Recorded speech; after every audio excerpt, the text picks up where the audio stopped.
You know what I mean? Like that change of character bullshit. It's just a break of structure. You know, people think a break of structure is when the trend continues. That's not a break of structure. When you have an uptrend, downtrend, you break structure, boom, boom, boom, just whatever. I'm rambling. But we're going to go over the basics, my top strategy, supply and demand, and then we're going to go over the new one that I've been using, liquidity sweeps, break of structure, fair value gap, and gap, and then retest. So fair value gaps, I don't really use them. I don't really need them in my confluence. People like to use them for extra confluence, but I mean they're there. You can kind of spot imbalances when they happen. I use volume, so that, and then we're gonna go into risk management, risk to reward, sizing, entering and exiting a position, and how to manage a position so that way you don't lose. You know, you want to keep your losers small and your winners big, but how do you do that? I'm gonna show you guys exactly how to do that. And so at the very end, we're going to put it all together. I know it sounds like a lot, but I promise you, this is all you need to know. Everything that's on the screen right now, you know, Webull, Thinkorswim, I'm going to go over that, whatever. TradingView, the basics, top strategies, risk management, that's all you're going to need. You're not going to need anything else. So it has the max viewers. All right, let me go ahead and do this real quick. Oh, it's not letting me know. All right, if someone could share the screen or share my screen, if you're on a PC or computer, that'd be dope. I should have thought about that before I tried joining just now, because now I'm maxed out.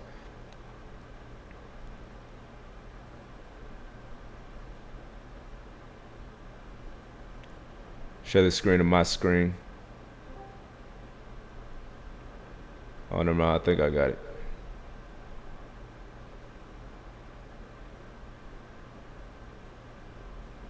See, how can I maximize the screen? So I need to mute that shit. Alright, it's gonna be pretty small. Sucks that it has to be that way, but how can I get rid of this? Grid. No. More. That's full screen. Alright, well. Fuck it. It's gonna have to be that way. But, you know, everything that's on screen is basically it. I can't see anything, just hear him. Make sure you join. Oh, is my screen not sharing on this shit?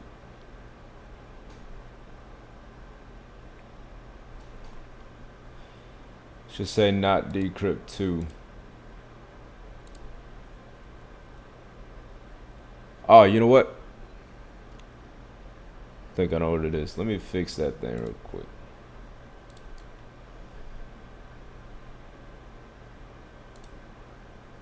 Alright. Now, this should work. Let me try this. Alright, you can join up on Not Decrypt 2 and watch the stream from there. And then you should be good.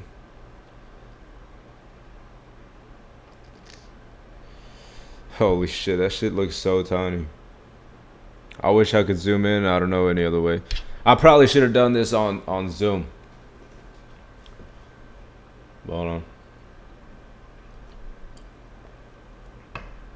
But it's all good. You know what? Y'all can see now.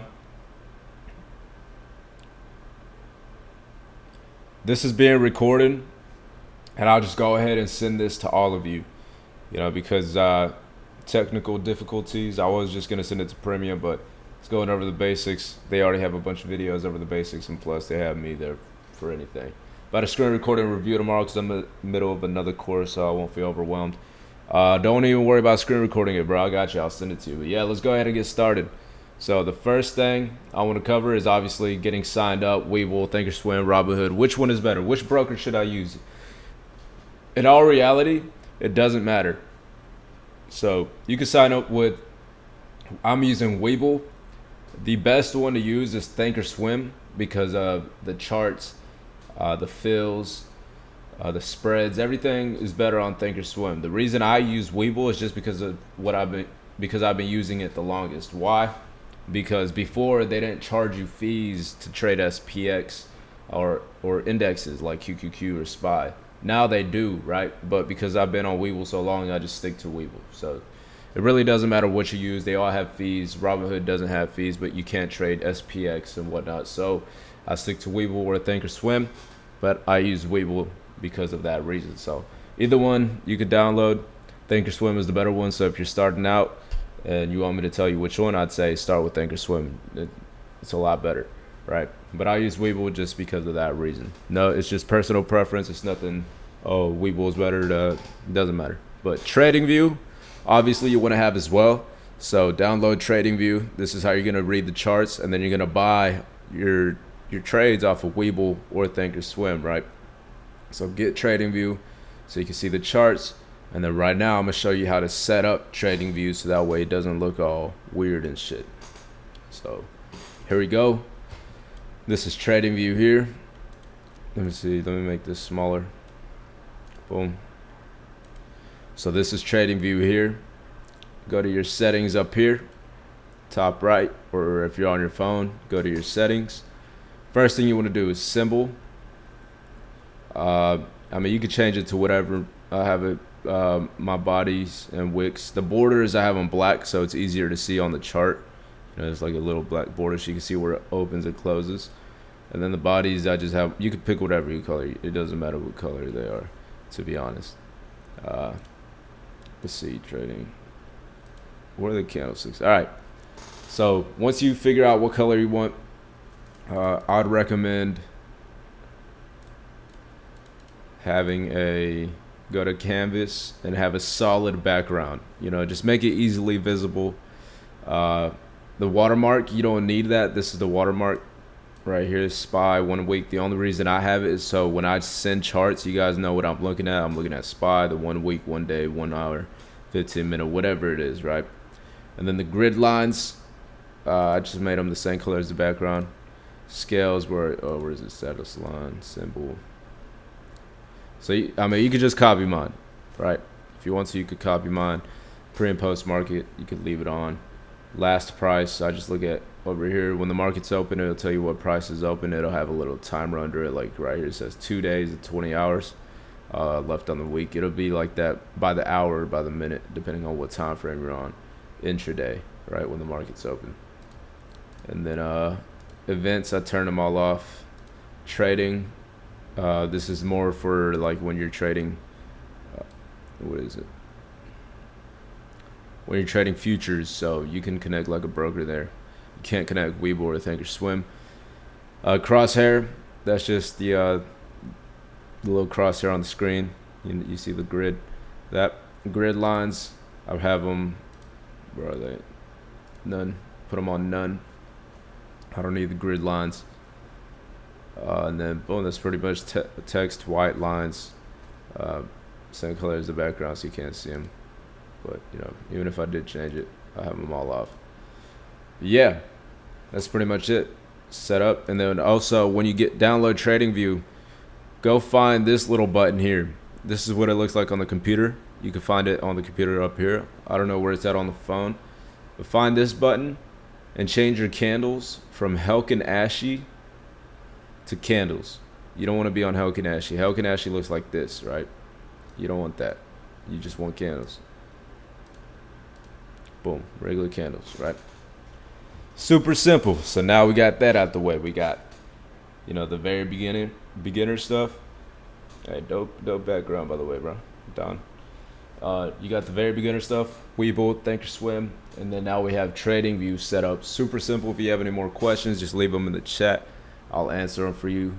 But now we're gonna move on to the next part. We're gonna go into the basics: support, resistance, which are levels. I'm gonna show you what makes it a support and a resistance. Trend lines, break and structure, fair value gaps, and then break and retest, which is all super simple. So basically, on support and resistance, what you're looking for, and look, let me write this down. So when it comes to levels, trend lines, break and retest, fair value gaps, any of these things listed right here. So when it comes to any of these, the larger the time frame, the larger the level, right?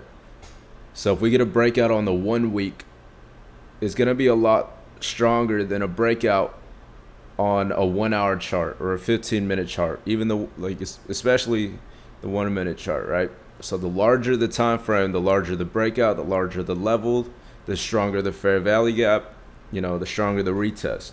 So keep that in mind. Always have that drilled in the back of your mind, right? The larger the level or the larger the time frame, the stronger the level. Always keep that in mind. So that's, now that we got that out the way, we can start on the 1 week, right? So let me start off with trends. So this is a trend. This is what a trend consists of. Let me get rid of this watermark. This is what a trend consists of. So in an uptrend, we have a high. So we're going up, right? And then we create a low. We come back down, we create a low, right? So that's our high, this is our low. An uptrend, you have a higher high because this high breaks past this high. So this high is higher than that high, which makes it a higher high. And so when we come back down, we create another low. And this low is higher than that low, so that's a higher low. This is an uptrend. Just consists of higher highs and higher lows. Like so. Simple, right? Nothing too crazy. I hope I'm not hurting y'all's brain yet. Higher highs, higher lows. Like this. Boom. So we have higher highs. And we have higher lows. Boom. So this is an uptrend, right? This is what an uptrend would look like on the chart. Yeah, let me just pick this low right here. We have a low, we have a high, we have a low, we have a high, we have a low. See what I mean? We're just constantly making higher highs, higher lows. That's an uptrend. Super simple. What is a downtrend? A downtrend would be, we have a high, we create a low, come up and make a lower high because this high doesn't come higher than the previous high, and then we go lower, create a lower high or a lower low because this low is lower than the previous low, right? And then so on. So that would be a downtrend, like so. What does a downtrend look like? Like this. So we have a high, a low, lower high, lower low. This one pushed up a little bit, but I'll get into that. And then we created another lower low, lower high, lower low, and so on. That is a downtrend. That's what it looks like. And then you could obviously tell by, just looking at it. Uptrend. If we're going towards the top right corner of the screen, uptrend. If we're going to the bottom right corner of the screen, downtrend. Right? Simple. So what are we in right now in the last year? Or since October of last year, 2022, we've been in an uptrend. We got out this downtrend. We broke structure up here. Boom, boom. Started creating higher lows and higher highs. But I'll get into that. Now I'm going to get into break of structure. What is a break of structure? So this is what I was talking about earlier, that people call it all these different names, whatever. But it's as simple as this, right? So if we're making higher highs and higher lows, and then all of a sudden we break below the previous low, like so, and don't get above that previous low and can start making lower lows and lower highs, that would be your break of structure right there. This line would prove that your break of structure. So you go from going into an uptrend, break that previous low, and then go into making lower lows and lower highs. That is a break of structure. Same thing for the opposite way. Oops.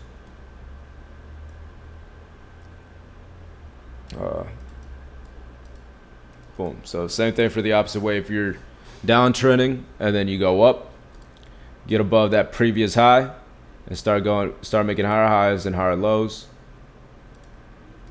that is a break of structure, right?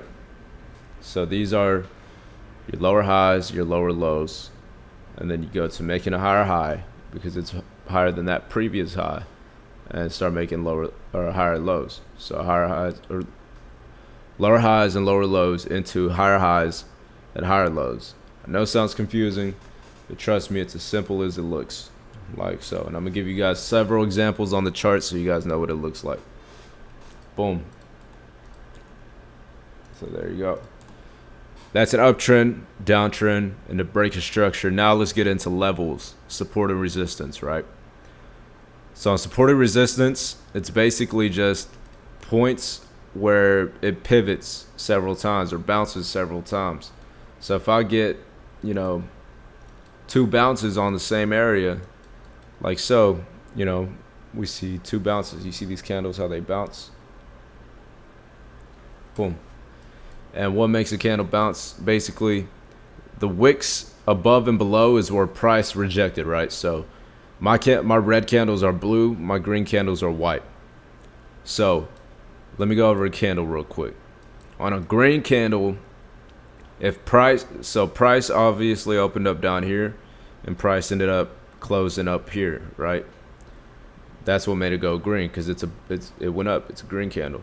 A red candle, you know, the open would be the top of the candle and the close would be at the bottom down here. So this is where the price closed. These wicks pretty much just show you where price went up. So price opened up on this candle here, pushed up, and then came back down and rejected and got back below where it opened up. So it opened up at 406.71 or 73, pushed up to 407.86, and then came back down and rejected that. It created that wick there, and then obviously ended up closing down here at 404.37, and then it pushed down, you know, to 403.76, but ended up closing at 404.37. That's why I created that wick. You can look into candles. There's other videos on candlesticks that'll explain it so much better than I just did, and they're way more in detail. So that's just, you know, a candlestick in a nutshell. Green candles, the open is at the bottom, the close is at the top. Red candle, the open is at the top, close is at the bottom, right? And these are day candles, so that means at 8:30 Central Time, 6:30 Pacific Time, 9:30 Eastern Time, price opened up at 410.58, and then at the end of the by market close, it closed at 406.12 on this candle there, right? So it's a day candle. Boom. But basically, we're talking about levels here, right? So we're looking for points of interest where price continues to bounce or, you know, reject. So here it's bouncing, right? So it's staying above. This would be a support. If price is above a level where it's continuously bouncing or rejecting, if it's above it, it's a support. If it's below, it's a resistance. So let me show you. It'd be easier for me to go into smaller time frames. Let's see. Let's see, like here, right? So we have several rejections. We have a rejection there, rejection there, rejection there, rejection there. You could set up a level here showing that price is continuously rejecting, right? If we're below that level, it's a resistance. But if we get above it, it's a support. See how it's like bouncing there? Obviously, they bounced there once.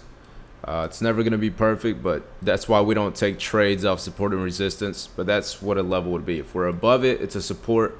If we're below it, it's a resistance, right? You can write that down. You'll catch on. You know, it's not super. None of this is complex. This is all just super simple stuff that you need to know, right? And then, you know, like sooner or later, you guys are going to look at this stuff and be like, all right, like, yeah, there's obviously several rejections there. That's a resistance. Or there's several bounces here, like 1, 2, 3. You know, that would be a support. And then same thing with trend lines. You know, a lot of people mark trend lines like this. I used to. I don't really do it no more because I just see it with, you know, a naked eye. But this would be your support trend line. And then here, like, for example, that'd be your resistance trend line. But don't mark trend lines. Play your trend lines like this, right? So I'll show you. People say trend lines don't work, but this is how you'd make them work. Obviously, we're making, you know, we have a low, higher low, another higher low. It's uptrending. The only way you'd play it is if it broke below. Not retested the trend line, because look, if I get rid of this trend line, you'd play it like a break of structure. you'd wait for the retest on that previous low and then continue lower. You know, that's why people confuse trend lines, but that's how you're supposed to play it. So trend lines do work in a sense. They're just not, you know, a great way to trade.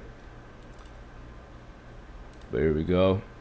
So that is support, resistance, your levels. So if price is above a level, it's a support. If price is below it, it's a resistance.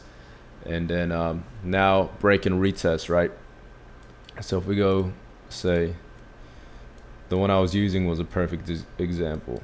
So a break and retest would be, so say we have a level here, right? The same one we just marked. If it breaks out, comes back down to retest, that would be your retest, right? This is a break and retest. So price breaks above. Let me just mark it. Let me make it easier for you guys to visualize. So say continuously rejecting a point of resistance, then all of a sudden we break out, we retest, and it pushes higher. This would be your breakout and retest like that. Not always it's going to be perfect. Like here, it came down below it, and then it ended up pushing higher. Right? Boom. So that's a break and retest. Same thing the other way. Let me redraw that. Boom. Say you have prices continuously rejecting up here and bouncing down here, and then eventually breaks out to the downside and then pushes lower. You know, that would be your break and retest right there. Right? Super simple. That's a break and retest. Super simple. Nothing complex. I hope I'm not blowing y'all's brains up.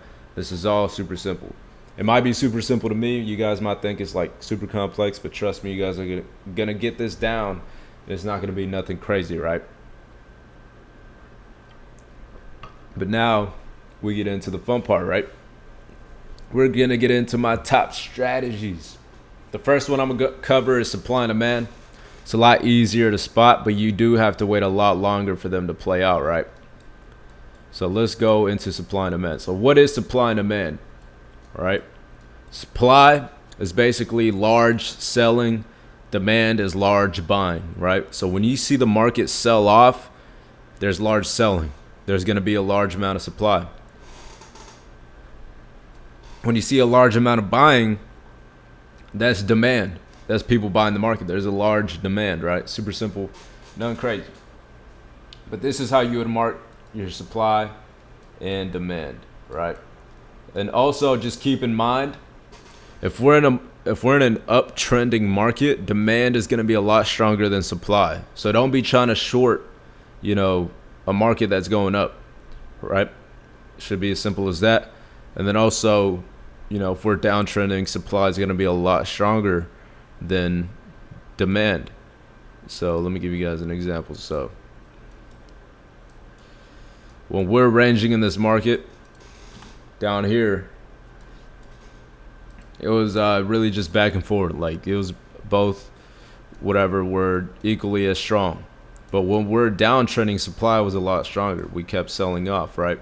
So let me go give you guys an example of supply. These are all trades. The only reason I can find these examples so quickly is because these are all trades that I've taken in the past. So let me go to April 26th. Boom. I'm going to have to go all the way back.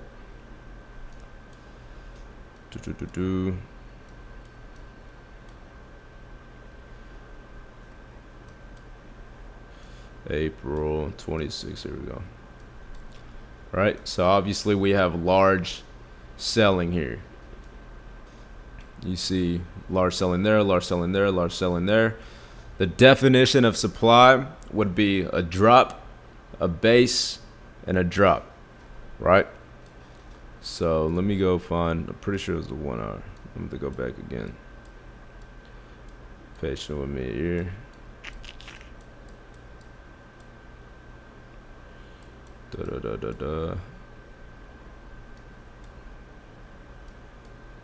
April.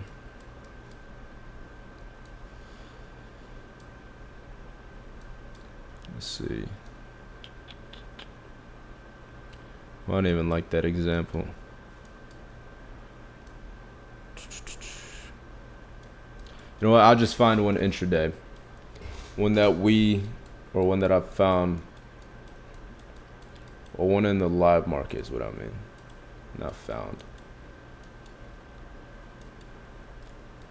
Let's say, let's go into the 15 minute. And remember, keep this in mind, the larger the time frame, the larger the level. Same thing with supply and demand. The larger the time frame, the larger these zones are gonna, the stronger they're gonna be, right? So not a lot of supply going on in an uptrending market, so I'll just go ahead and start with demand. Bow, bow, bow. All right, so here we have supply, right? So we have heavy selling. How can you tell when supply or demand is playing out, right? Super easy. For one, you can pull up volume. Look how large these the volume candles are compared to like previous days. They're pretty low. They're like way down here versus here. See, heavy selling. I know I said chart definition would be a drop base drop, but sometimes you don't get your base. It just keeps going, right? That's large supply, right? And then so the way you'd mark it, I think this was FOMC. Oh yeah, this was FOMC. We did trade this. That's crazy. I can show you guys here in a second. But right, so the way you'd mark supply is you start with the candle that started the move, which would be this one here. You can see the volume on this candle. It's pretty large compared to previous days. Look how little those little candles are. And then obviously it starts this big sell-off. This goes from 414 all the way down to 407. That's a $7 move. None of all of our money combined in this Discord cannot move the market like this, right? The way you mark it is from the top of the candle wick to the bottom of the body close, right? Then obviously if I stretch this out, came up and rejected, right? I think I played this on the 30 minute, which was here, like so. Boom, and then it touched it and rejected. This was FOMC, right? So obviously if you've watched my other videos, I would always say if news aligns with the setup, take the trade. We took this trade here on FOMC. Let me go find it so you guys can see.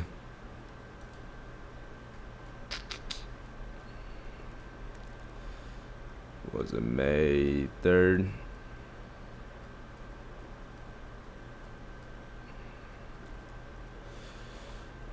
May 10th. Getting closer to it.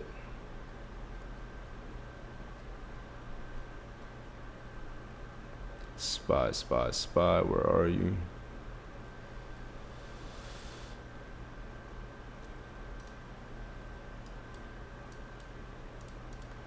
Boom, boom, boom. I have to look for it. Da da da da da da da da da. I'll be like trying tomorrow from some know that ain't it. Ain't it. 503, 503.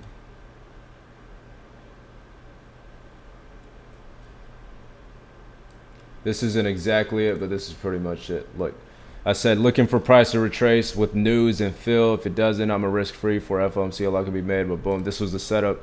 It was the exact same thing on FOMC. You can see May 2nd into May 3rd into FOMC. We touched the zone. This is ES, which is the S&P 500.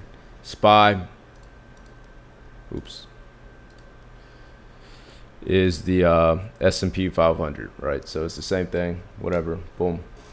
That's the trade we took. That's supply, that's how it works. So when you see heavy selling, you just wait for it to touch the zone, and then you take the short. Simple as that. You would set your risk to reward. I'll get into all this. Like that. Obviously set your stop right above the zone. And then target previous lows. In this case, it fucking smashed it, right? And there's a gap below, so could have targeted that as well, but this hit, you know, this was a 1 to 6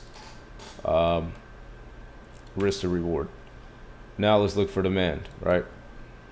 So obviously here we see heavy buying, just the same thing. You know, this could be a little range, whatever, but we see heavy buying here. You go with the candle that started the move. This could be a 1 hour demand. Yeah, so this is 1 hour demand right here. This goes from 406, move doesn't stop all the way until 417. That's a what? Fucking $11 move, right? So for marking 1 hour demand, you go with the candle that started the move, and it gapped up. So Obviously, there's a lot of volume up on these candles here. This candle's really large. Volume candle. Boom. Start with the candle that started the move. Top of the body close. Bottom of the wick to the top of the body close on demand. And then obviously you just play the bounce there. I know you guys are looking at all this or all these like different moves and shit insane. Well, there's much larger moves elsewhere. How can't you just play those? Because you don't know when those are going to play out, right? We're looking for the best and highest probability setups. We're not looking to get rich overnight. I'm not trying to catch this whole entire upside move. You know, you're never going to do that. You're never going to turn $1,000 into 100K. It's possible, but very, very unlikely. You're looking for the highest probability setups. You're trying to make money off of this. You're not trying to get rich. Obviously, you're going to get rich eventually if you compound your gains, you play it smart, and you're not just trading a million things different like every single day and, you know, blowing your accounts trying to get rich, because the more you try to chase it, the further it's going to pull you from it, right? These are the highest probability setups. So we know that there's large demand there. Basically what happens is when price rechases to these zones, you know, the backup orders get filled. The orders that didn't get filled, you know, start getting filled and pushes the price up a little bit, right? And this is on the 1 hour. So if we go to the 15-minute, 30-minute, you know, this move is pretty big. This move took 2 days to complete, right? And then it led up to FOMC. Boom, easy, right? That's supply and demand. That's one of my favorite setups of all time.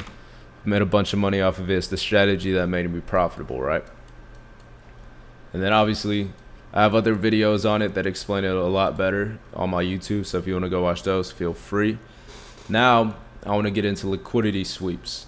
So I want to get into this strategy here. Let me get rid of all this shit. Good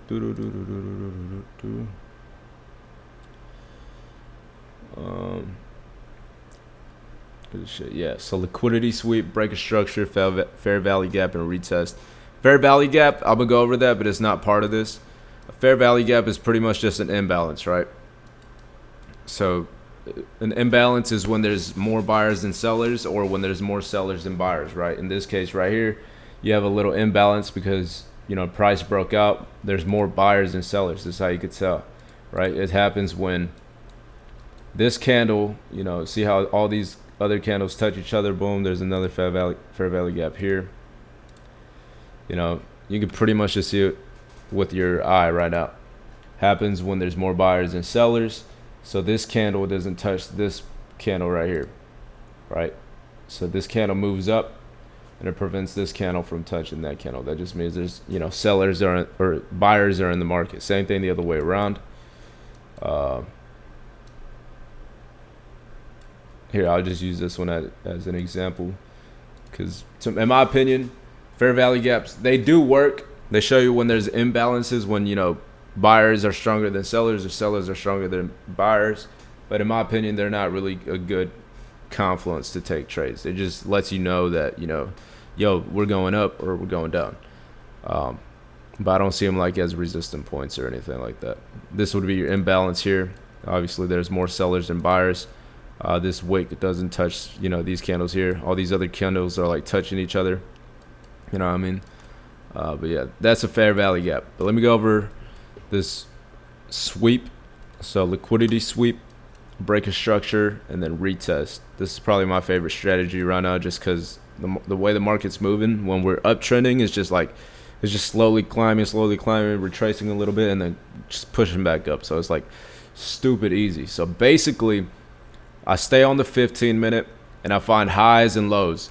We're in an uptrend, right? So I'm not looking to short the market ever. I only want to play calls, right? Short in the market in the craziest, hottest market right now that we've had in the last 2 years is the dumbest thing you can do. Just play calls, be patient. If there's no opportunity for calls, just wait. You know, that's all you got to do, right? So basically all I did was I marked this low here, right? So this is what people do. People are anticipating this, and this is what I did this morning. I'm not gonna sit here and lie to you guys. Those that are in the premium, I don't know how many of you are in here or that were in live trading, know that I was looking for this. when it happened. So price got below there like so, right? And I was on the 5 minute. Boom. But price ended up getting back above. This is because liquidity got swept, orders got filled, and market wants to push higher now, right? So if we got back above these lows, we're not going to create lower lows. We did create lower lows, but on a smaller time frame, right? Or larger time frames, my fault. So liquidity got swept. You see price push down here, and then ended up closing back above that, whatever. So whenever I saw that, I said, okay, now I just got to wait for a break of structure to the upside, right? So I went all the way down to the 1 minute time frame. And what's a break of structure, right?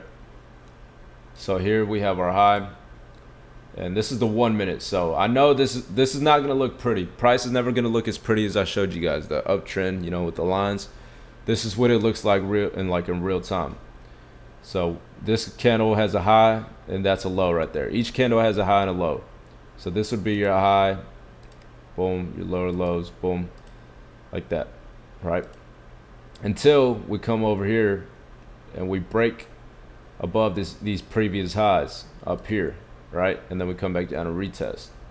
That would be your break of structure, right? So once you see that, all you have to do, if I get rid of these previous lows, I'm gonna leave this like around there, right? All we have to do is wait for the retest. It was downtrending, it swept liquidity. This would be your liquidity sweep.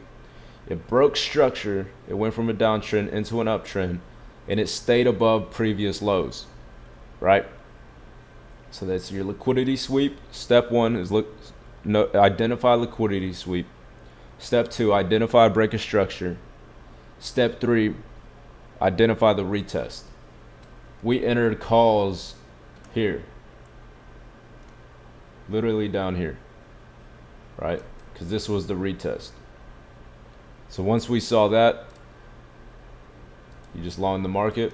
You want to target previous highs up here, and then say you target at previous lows. Set mine there.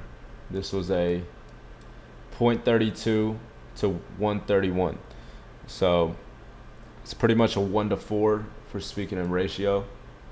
It's a 1 to 4 risk to reward, and then obviously it smashed and went way above. So if you held all the way through, it would have been a 1 to 6, 1 to 7. But we target previous highs, and we play it safe, right? So that's a liquidity sweep, break of structure, retest, and then boom, that's where you would enter your trade. So once again, I know this one's a little bit more confusing for beginners, but once you start getting this down, super easy, right? So this is what big money is doing, is they want people to think that, oh, the market's going to keep pushing down. People that don't know how money moves, you know, because it's basically us against them. They're trying to take your money, right? So they want you to think the market's going to go down, because on a larger time frame, we broke structure here, right? We're uptrending, and then all of a sudden we break below these lows on a larger time frame, right? And then all of a sudden, you know, we close here on Friday, or this was Monday, I'm sorry. Damn, it's Tuesday. Yeah, but we close up here on Friday. We break structure on Monday, and then we sweep these lows down here and push higher, right? And the reason I say, well, I mean, this is where that fair value gap would be, right? But I don't ever really pay attention to that. They just play the charts for what they're doing right there in the moment, and then boom. So what I saw in the moment was price got back above, it broke structure from this downtrend, and then wanted to push higher, right?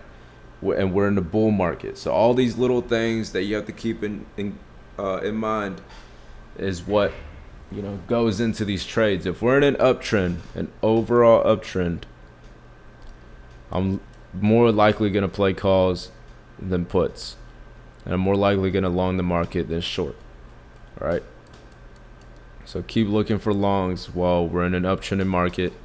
Quit trying to short it. You know, be patient. Boom. Not every day do you have to trade is the biggest thing, and not all day do you have to trade also. Right. This morning, the reason I took a short below these lows was because on the 5 minute, the way I'll play it. Same way if I was playing the retest to the upside. Was we closed below it, came back up, retested, I took the short, but then the price got back above. I got stopped out, so this is how big my loss was. Right, so this is my short, price above, whatever. I got out on this candle close, so pretty much down here. And then I was targeting previous lows, right? Wherever that was. Down here, there's a gap. It's pretty much around there. Look at my risk to reward, right? Even though I took a loss on this, trying to short the market, it's like it doesn't even matter, because once I see the market shift and not want to go my way, I just play it the other way. Super easy, right? This is how you keep your losers small and your winners big. This is called risk to reward, right? Now I'm gonna get into risk management, going over my 2 top strategies. I'm gonna make another video on this strategy on YouTube, so it's a lot easier for you guys. But I have to keep things going and keep things, moving. Risk management is super simple. Basically, you don't want to play with your entire account, right? Say you have $100,000 in the bank. Well, actually, say you have like $10,000 in the bank. You don't want to put $10,000 in your trading account, because if that's all the money that you have, and say you have bills, you have this, you have whatever, car note, whatever it is, you're going to be trading with money that you can't afford to lose, right?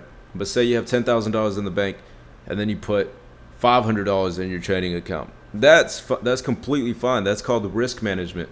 It's managing your risk. If you can't afford to risk $10,000 because that's all you have in your bank account, that's terrible risk management. If you can afford to trade with 500, then that's okay, right? You're not going to be losing as much. You're not going to be making as much, but it's the losers that matters, right? Because you don't want to be judged by your winners. You want to be judged by your losers, depending on how much you lose, right? And so let me dumb it down even more. So now imagine this, right? Another thing about risk management, and I don't even need to show the screen or anything anymore, because now that we're talking about risk management, you guys understand risk to reward is just keeping your loss minuscule compared to your win. Your win always wants to be larger than your loss. Let's see. Yep. So now that we're on risk management, this is the most important part, right? You're going to be taking trades with money that you can't afford to lose, and you're going to be sitting there biting your nails like, oh shit, I can't afford to lose this money. What am I going to do? If you're sitting there in trades like that, you're playing way too heavy. You shouldn't be excited to take trades. You shouldn't be excited to make money. You shouldn't be scared to lose money. You shouldn't be nervous. Trading should be boring. Trading will be boring. You know what I mean? I can make $1,000 or lose $2,000, and I'll feel the same way. I do not care how much money I make. I do not care how much money I lose. Why? Because I understand how much money is in my account. I trade on a $10,000 account, and that's not enough money to make me excited, right? I can make 500, 200, 300, 400, 1,000, 5,000. It doesn't matter. Obviously, there's going to be days where I do have good days, but it's always good to have self-control. And, if I make, say, on a $10,000 account, not too long ago, like 2 weeks ago, I made almost $2,000 in a day, right? I'm not going to sit there and be like, fuck yeah, let's do it again tomorrow. The next day, I'm going to size down. I'm going to be like, okay, I made $2,000. That doesn't happen very often on a 10K account. I'm going to size down and not try to get too excited and try to make as much money as I can. And same thing when you lose big, right? If you're trading heavy, you break your rules.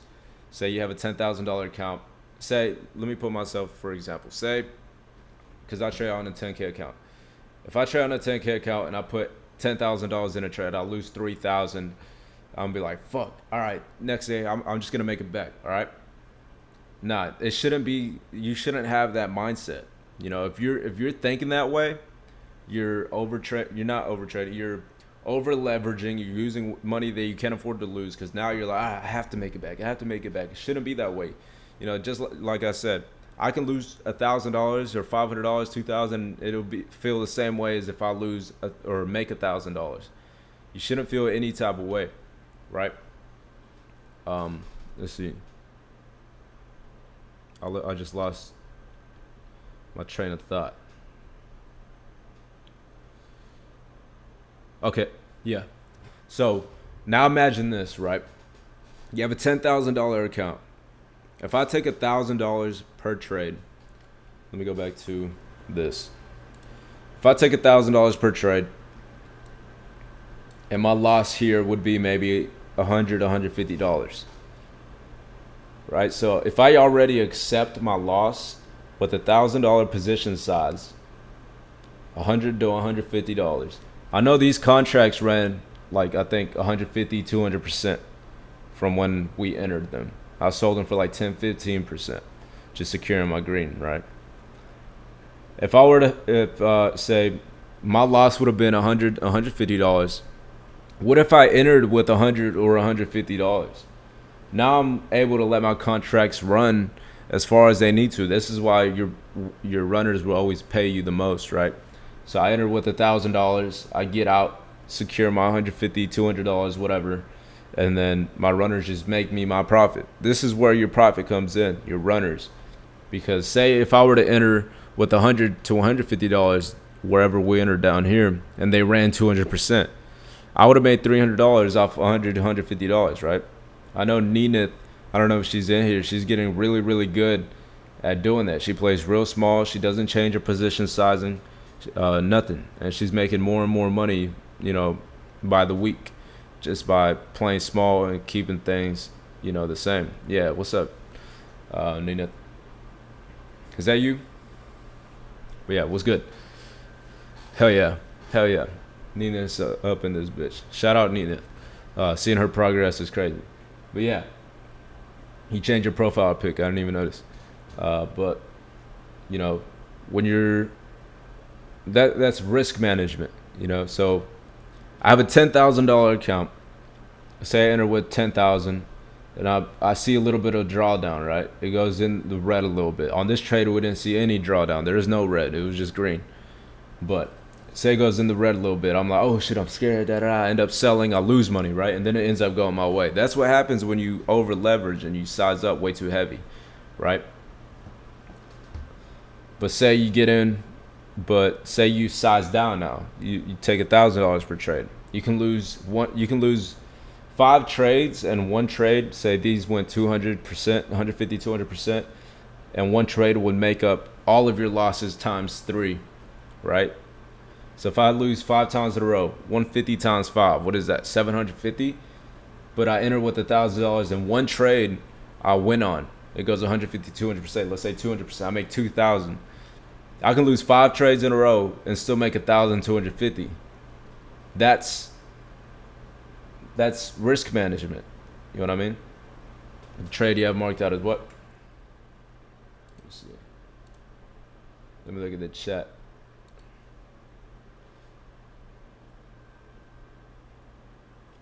The trade you have marked out, is that what you took today? Yeah, that's what we took. I took it live trading as well, right? But that's risk management. Now let me go over, someone said define a liquidity sweep. A liquidity sweep, so we can't move the market, right? The banks move the market. You know, whenever you invest your money into a savings account, they give you 0.02% a year.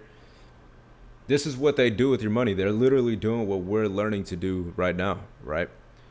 You know, so can you post this stream on internet? Yeah, I got you. But yeah, ask as many questions. Ask a million questions, please. There's no such thing as a stupid question.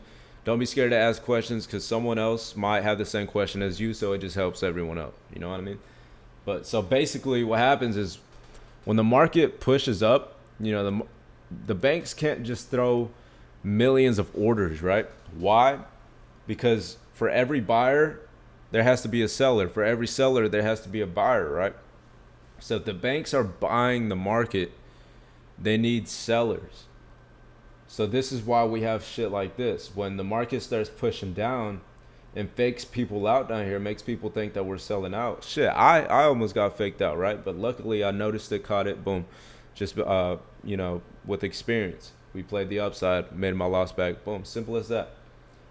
So the market will fake you out. The market movers is, the banks, people, the hedge funds, stuff like that, is they're gonna try to fake you out, because for every seller there needs to be a buyer. For every buyer there needs to be a seller. So if they start faking people out with a small little move right here below these lows, and we start selling the market, that allows them to buy the market, right?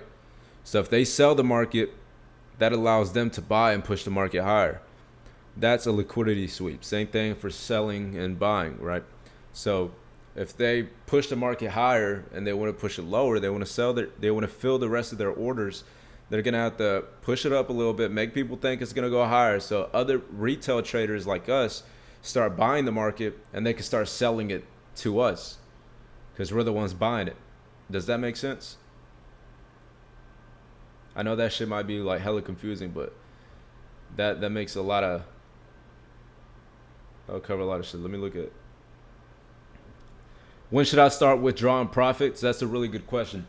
Every single day, right? So if I have a $10,000 account and I make $20, I'm going to withdraw those $20 at the end of the day and restart tomorrow. So now tomorrow, if I lose $5, I didn't lose, I technically didn't lose money, because the money's not, you'll realize how real the money is once it's in your bank account. You know what I mean? So a lot of people make the mistake of trying to grow their account bigger and bigger so they can make more profits.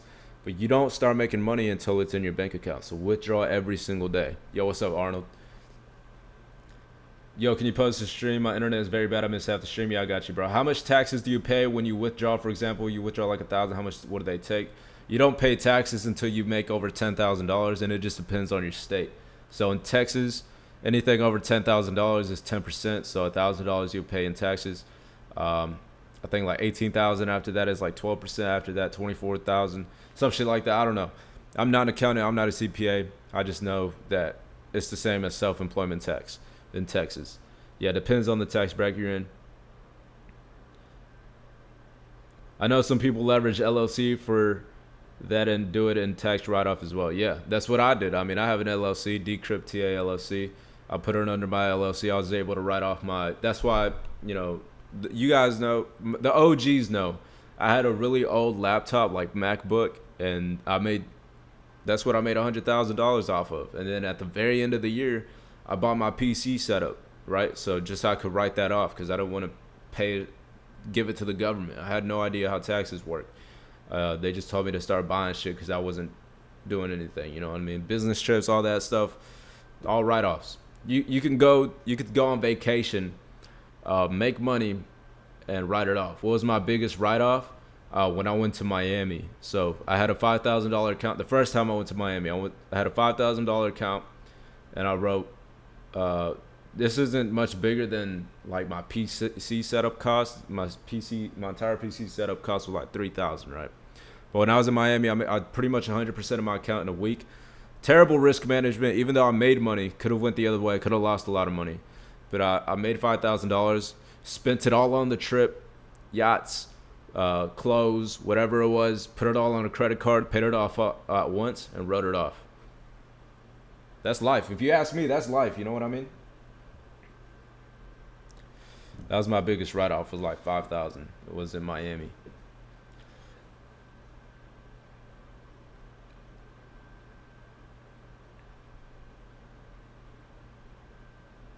What's your dream car you plan on buying, or car you plan on buying in the future? So right now I drive a Stinger GT, but I don't plan on buying a newer car or anything faster until I can afford a Ferrari 488. Once I couldn't afford a red Ferrari, I'm good.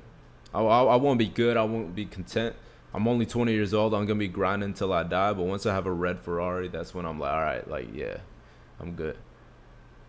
And trust me, I'm going to get there. Best believe I'm going to get there. 6 figures is To a lot of people, it's a lot of money, but trust me, 6 figures doesn't get you shit. You could, I could live comfortably.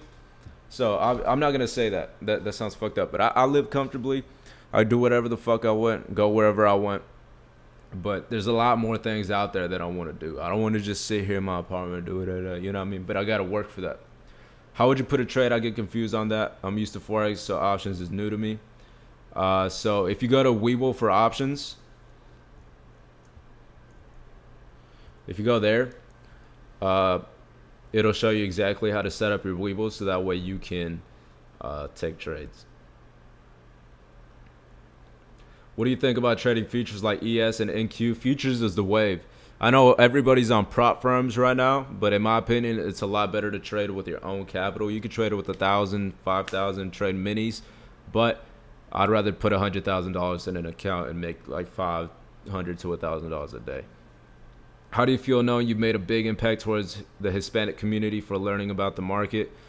It feels good, bro. I don't like to take a lot of credit, you know, because everybody in here is in here on their own terms. Everybody's in here wanting to learn for themselves. You know, I just provide the value. You guys are the ones that take it in and want to learn. So don't thank me, thank yourself. You know what I mean? I would never take credit for anybody's success. I've seen a lot of people make a lot of fucking money, and I don't ever say, yeah, that's because they joined Decrypt. That's because they themselves joined Decrypt. That's it. Wasn't until I got 100K sales salaries that I realized how little it truly is. Yeah, 100,000 will go really fast. I like that mindset. For a lot of people, that's a lot, but for us, we want more. You have to be hungry for more success. Yeah, no matter how much you make, you're always gonna want more. You can never be content. Also, I feel like obviously every single one of us in here wants more for ourselves. That's why y'all are in here. You know, so as much money as you make, you're never gonna feel like, oh shit, I made it. There will be times where you're like, damn, like this feels good, because you've never been able to do it before. But it all becomes, you know, regular.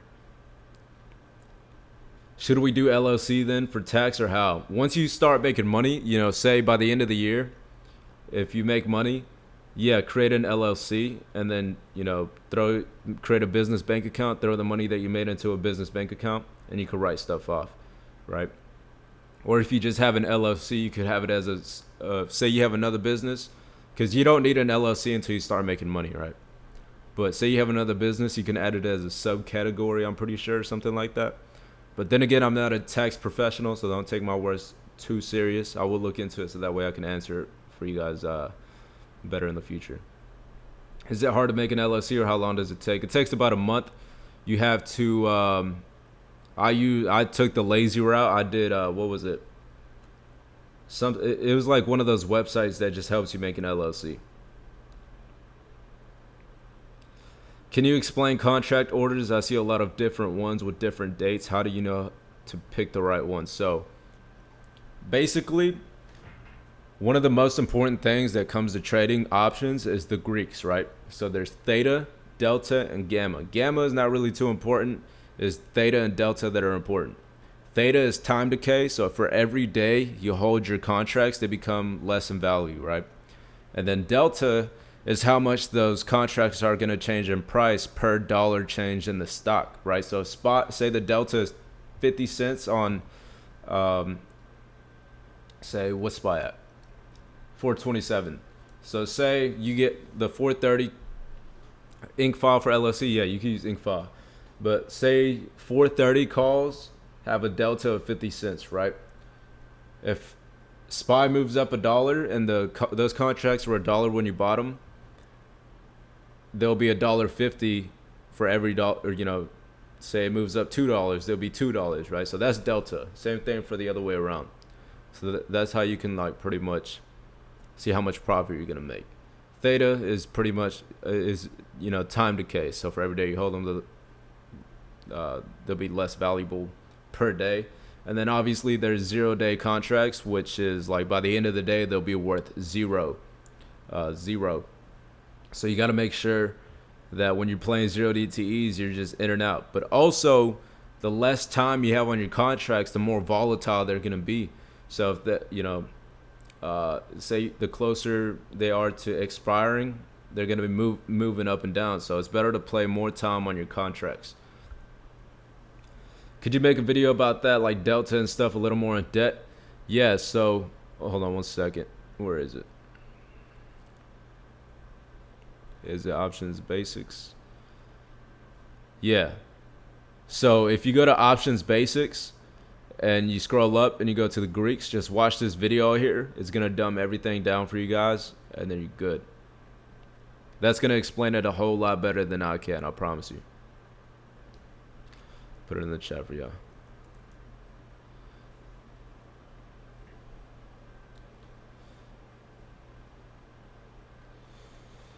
With zero DTE, so zero DTEs are contracts that expire the same day. So say tomorrow when the market opens, there's gonna be contracts that expire on Wednesday, which is tomorrow. So by the end of the day, they'll be worth zero. So the longer you hold them throughout the day, the faster they're gonna lose value. So if you throw a lot of money in them and you forget about them, they'll be worth, say you throw $1,000 and some zero DTEs, by the end of the day, it'll be zero. But at any time you can sell, right? You can sell at any time. So that's how you take your profits. When you're drawing supply and demand, let's say you're looking for supply, do you look for a base drop and then draw the supply for the first drop candle, since that's the start of the move? Yeah. So like I said earlier, not always are you going to get that little base, right? Sometimes you just get you just get a complete drop. So let me go find an example of demand. Let's see. I guess this would be an example of demand here from 423 to 430. So this is the candle that started the move. I wouldn't say these because it's just ranging. And then obviously you have that imbalance there, right there. Right. So bottom of the candle wick to the top of the body close. Oh, you can't even see my screen. My fault, y'all. Right. So look at this. We're ranging a little bit here. Market moves up. You got your little base, and then it pushes higher. Boom. So whenever it retraces, you can play the bounce there. So that's demand, and then it obviously plays out with the trade that we took today. I didn't see demand there. I think someone sent it earlier, and I said I didn't really agree with it, but sometimes you can be wrong. Whatever. But yeah. See how everything lines up with each other?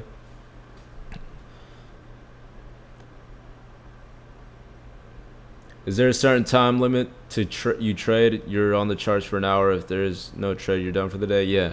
So I don't like sitting at the charts all day. Say for example, say I was only trading supply and demand. Let me give you guys an example. And then say I'm looking for price to come down to demand. I will set an alert on price to let me know when we're near demand. So that way I don't have to look at the screen. I could be like this all day, and then price will, I'll get an alert on my phone and I'll be like, oh shit, we're near demand. Look at the charts, and then boom, you know what I mean? So that's what I do whenever, we're not near my setup. Do you start trading right at market open, or do you wait some time? It depends when your setup is forming, right? So demand can hit in the middle of the day, demand can hit at the end of the day, it can hit it can hit in the first minute of market open, right? It just depends on when your setup hits. Probably best to explain cash account and margin accounts. I used to think I would owe money if I allowed a contract to expire out the money on my cash account without knowing. I would only lose the premium I paid. I thought I would be obligated to buy the shares. No, so yeah. When a cash account is pretty much just trading with the money that you invest with, right? So say you throw $5,000 into a cash account. You can only trade with those $5,000 and you're done. You can't trade for the rest of the day. And it's better that you don't use all that money, you know what I mean? A margin account, say you throw $5,000 into your account, your broker will match you. It'll throw $5,000 on top of your $5,000. So now you have $10,000. This is where you will owe money. If you lose those $10,000, you owe $5,000. This is why you have to stay on a cash account. That, and when you're on a margin account, you can only trade 3 times a week. You can only buy and sell 3 times in a week. Unless you swing trade, which you don't want to swing trade. You want to just secure your profits, walk away, and not have to stress. You know what I mean?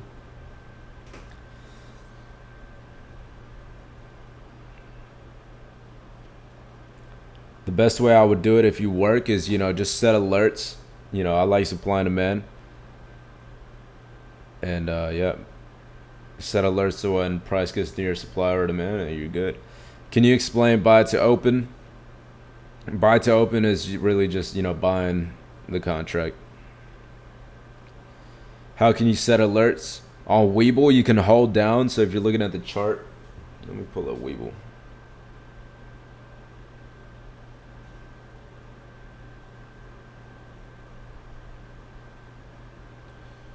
So this is SPY. You can literally hold, oh shit. This is SPY right here. You can literally hold the chart down, and this little line will pop up on the side. You hold the chart like that, and there's a bell. I don't know if you guys can see that on the right. Those little 3 dots. There's like a bell, and it says buy and sell. But you could just click that bell, and it'll alert you whenever it's near. But yo, I'm finna wrap up this little webinar. If you guys want to rewatch this, I'm gonna send it to you guys. It'll be up tonight. It has to process everything. It's like an hour-long recording. Shouldn't be long. I have really fast internet now. But yeah, how long did it take for you to be profitable? 2022 was my first year of actual profitability. I've never lost a shit ton of money and had to get out the mud. I've made a bunch of money and lost that money, but I never lost my own capital. You know what I mean? Days to expiration, that's what DT is. Do you trade 0 DT every day? I trade, it depends. It depends on what it is. If I'm on smaller time frames, I'll trade 0 DT with smaller capital. If I'm playing supply and demand, I'll play way heavier with 2-3 day expirations, or maybe even 1 day sometimes. How can I be able to rewatch the stream? I'll create a file, and then I'll put it in server announcements for you guys to go click and find. When you trade, you for current day or week ahead? So with Apple, you individual stocks. What's better for trading, Windows or Mac? I like Windows, but either one works. I have a MacBook in front of me, and I have my PC in front of me. But for Apple, individual stocks, Apple, Tesla, and shit, it's only weekly contracts. So if it's Monday, you can only trade weekly expiration. So it'd be 4 or 5 day expiration, 4 or 5 days to expiration. On SPY, you could trade 0 DTs every day. Thanks for the class. Yes, sir. But yo, I got to wrap it up. That way I can go, make food, walk my dogs, this and that, whatever it is. But I do this every class. So this is for the IG, this is for the Instagram. Basically, if you enjoyed this class, put fires, whatever in the emojis. But wait for me to say, right? Because I gotta start recording. I'm not recording yet, right? This is for the IG. You know what I mean? So if you want to be on the IG, just put get your little fire emoji ready, whatever. But yo, I'm about to set. All right, y'all ready? Did y'all enjoy this class? What y'all think about it? Yes, sir. Hell yeah. Let's fucking go. Let's fucking go. We about to make a lot of fucking money. I promise y'all. Oh yeah, y'all going crazy. Hell yeah, y'all fucking lit. Hell yeah. Sheesh. Look at y'all, man. Alright, y'all. And then before I go, I promised y'all. I said I would. So.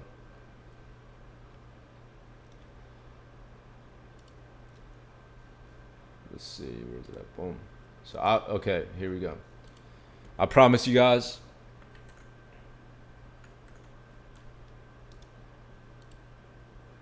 Y'all still going crazy. That's funny. Let's see. Boom. All right. I told y'all I would give y'all this.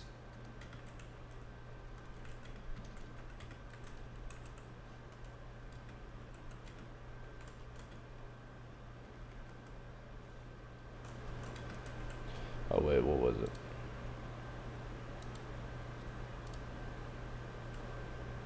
Oh, okay. I'm retarded. All right. For those that want to join the premium, you don't have to. If you still got to learn. But here's the link to join. I'm gonna give y'all 25% off discount code for the first month. $75. You're gonna make that shit back in the first day. But yo, I'm out of here. You guys take care. If you have any more questions, anything at all, let me know in the free chats. I'm gonna be active as much as I can. You guys go crazy, man. Y'all have a good night. I'm out of here.